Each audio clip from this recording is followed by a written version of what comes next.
Good morning, नमस्कार। घन और घनाभ, क्यूब एंड क्यूबॉइड। प्रश्न है, एक घन के संपूर्ण पृष्ठ का क्षेत्रफल 1350 वर्ग मीटर है, तो इसका आयतन ज्ञात कीजिए। संपूर्ण पृष्ठ दिया हुआ है 1350 वर्ग मीटर। घन और घनाभ क्या है? ये अध्याय का नाम है, पाठ है ये गणित विषय के अंतर्गत। और ये प्रश्न मैंने छत्तीसगढ़ पाठ्य पुस्तक निगम वहाँ किताब से मैंने लिया है और ये वीडियो हम छत्तीसगढ़ से जारी कर रहे हैं। ये प्रश्न जो है कक्षा 9वीं के विद्यार्थियों के लिए है। कक्षा 9वीं में घन और घनाभ इससे संबंधित प्रश्न पढ़ाए जाते हैं, बताए जाते हैं। और इस तरह के प्रश्न 8वीं में भी रहते हैं, लेकिन फिलहाल ये 9वीं में है अभी। तो एक घन के संपूर्ण पृष्ठ का क्षेत्रफल 1350 वर्ग मीटर है। हमें क्या क्या बातें दी गई है उसको हम नीचे ले आते हैं। घन का संपूर्ण पृष्ठ,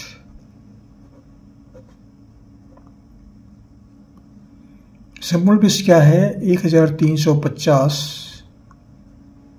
वर्ग मीटर। घन का आयतन निकालना है।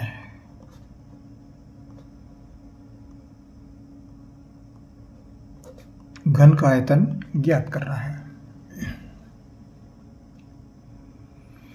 अब इसके लिए देखिए, हम एक चित्र लेते हैं। ये चित्र आप देख रहे हैं, ये घन के आकार में है। ये घनाकार कोई वस्तु है। इसमें A B C D E F G H, A B C D E F G H एक घन है। तो घन की विशेषता क्या है?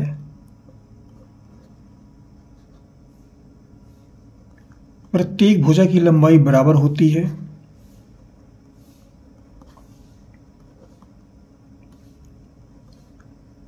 प्रत्येक भुजा की लंबाई बराबर होती है, ये समान होती है।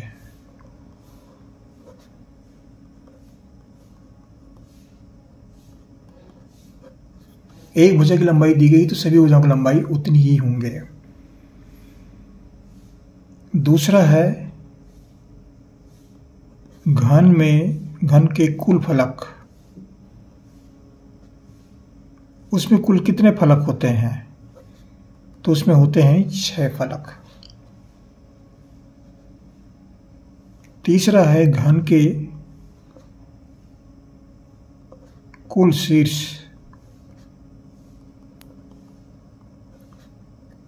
संख्या, ये होता है 8। A B C D 4 हुए, E F G H ये 8 शीर्ष हुए। और इसमें कोर की संख्या, कोर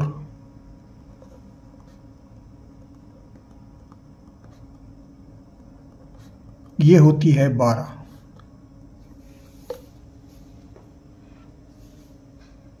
तो इतनी बातें याद रखना चाहिए। घन में प्रत्येक भुजा की लंबाई बराबर होती है, कुल फलक 6 होते हैं, शीर्ष संख्या 8 होती है, कोर की संख्या 12 होती है।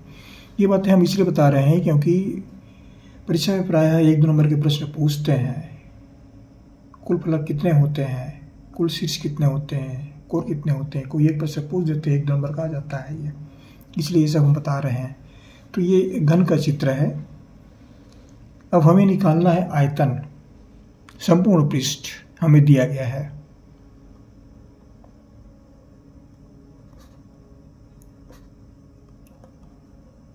घन का संपूर्ण पृष्ठ बराबर होता है 6a²। इसमें a क्या है? ये भुजा की माप है, यह लंबाई है। ये 6a² कैसा है? इसमें 6 फलक हैं, 6 फलक हैं। तो 6 फलक के क्षेत्रफल को मिला दिया जाता है तो ये 6a² हो जाता है। ये एक फलक का क्षेत्रफल बराबर ए स्क्वायर, 6 फलक हैं तो 6a स्क्वायर, ये संपूर्ण पृष्ठ हुआ।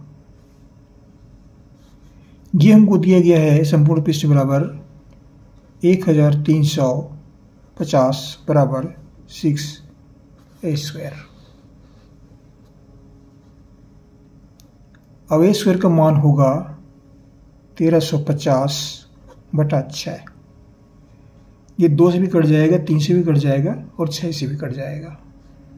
ये 6 से कटा देते हैं, 6 दूनी 12 और बच गया 1, फिर 6 दूनी 12 बच गया 3, ये 30 हो गया, 6 पंचे 30।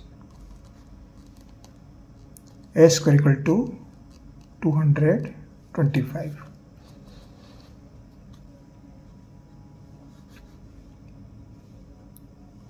अब वर्गमूल निकालते हैं दोनों पक्ष में।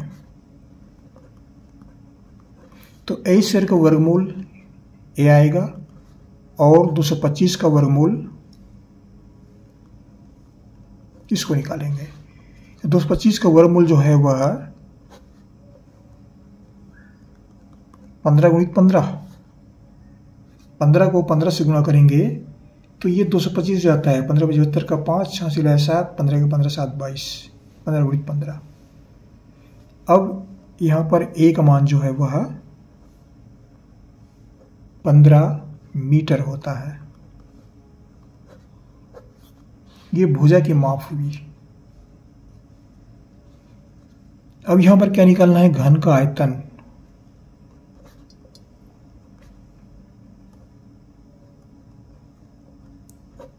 हमें घन का आयतन निकालना है। तो घन का आयतन क्या है? सभी फलक मिलकर के कुल कितना क्षेत्र घेरे हुए हैं उसका आयतन होता है। तो इसका मान जो है वह होता है 6a क्यूब। घन का आयतन बराबर a क्यूब। a क्यूब मतलब लंबाई गुणित चौड़ाई गुणित ऊंचाई, सबका मान बराबर होता है। तो घन का आयतन a क्यूब, a क्या है? भुजा की माप है ये।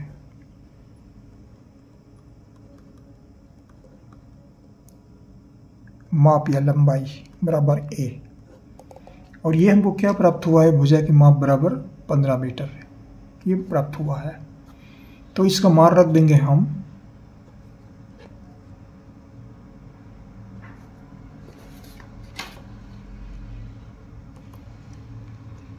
बराबर 15 का घात 3 और इसका मान होता है 15 गुणित 15 गुणित 15। 15 को 3 बार गुणा करेंगे तो ये मान निकल आएगा। अब 15 को 3 बार गुणा कर देते हैं। 15 पंचे 75 का 5, हासिल आया 7, 15 के 15 7 22, 225। इसको फिर 15 से गुणा कर दो, ये 2 15 गुणा हो गया, इसका गुणा करेंगे बराबर कितना होगा? 15 पंचे 75 का 5, हासिल आया 7, 15 30 7 37 का 7, हासिल आया 3, 15 30 और 3 33। 3375 घन मीटर।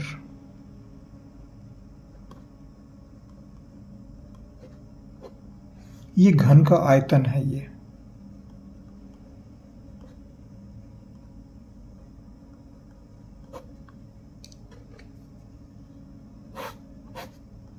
ये इसका उत्तर है ये।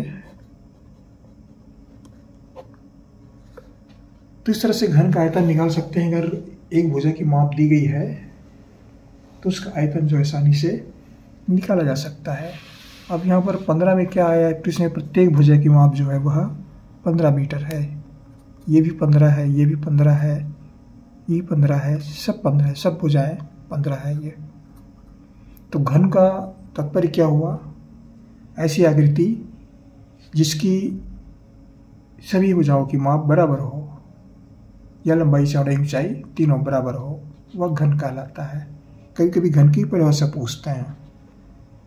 तो घन की परिभाषा क्या हुई? ऐसी आकृति जिसके सभी भुजाओं की माप बराबर हो। तो इस तरह से निकाल सकते हैं। ये घन के आयतन से संबंधित प्रश्न था, जरूर पढ़िएगा। ये शायद 9वीं के विद्यार्थियों के लिए था। आशा करता हूँ ये गणित आपके लिए लाभदायक सिद्ध होगा और जहाँ से पढ़े जरूर कमेंट्स कीजिए, कहाँ से पढ़ रहे हैं बताया करें आप लोग, हम इसको लोग पढ़ते हैं सर करके। आपको हमारी से शुभकामनाएं, पढ़ते रहिए। अगले वीडियो में फिर मुलाकात होगी, फिर पढ़ेंगे। आपके लिए हम एक नए वीडियो लेकर के आएंगे, नया गीत लेकर के आएंगे।